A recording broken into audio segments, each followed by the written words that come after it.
Ну, конечно, я работала в поликлинике со своими сотрудниками. Многие уехали, многие остались. Конечно, уже привыкаешь. Но здесь, я считаю, лучше. Я нашла свое место. А туда только то, что там родственники еще, брат живет, семья, племянница, только поэтому тянет. А так? С друзьями, с родственниками, которые оставались, мы рано приехали. Мы в основном за это. Здесь наша историческая родина. Я надеюсь, что я еще туда вернусь. Хотя бы ненадолго погостить всегда будет очень приятно. Тяжело было. Родители там оставались первые. Мы приехали из моей семьи. Ну, а у мужа все уже братья, все переехали. Раньше нас даже на год, на два.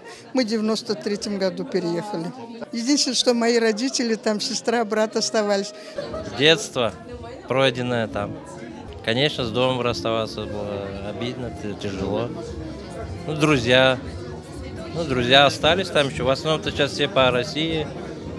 Здесь, в Крыму есть, а большинство, то там в Черчаке остались. Не, ну, может, в таком возрасте был, что ничего не было. Ничего нас не держало.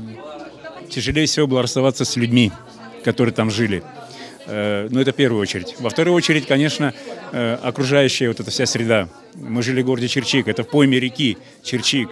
Тут Чимганские отроги, там Читкалские отроги. Это все очень красиво.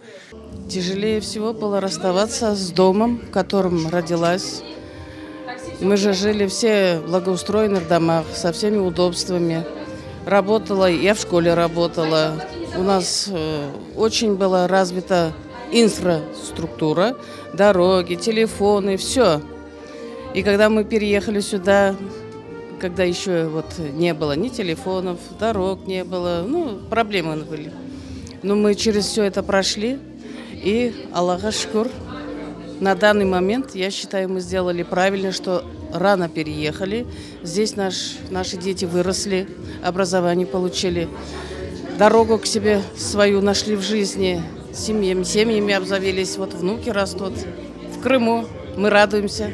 Я думаю, жизнь надо прожить один раз и в Крыму.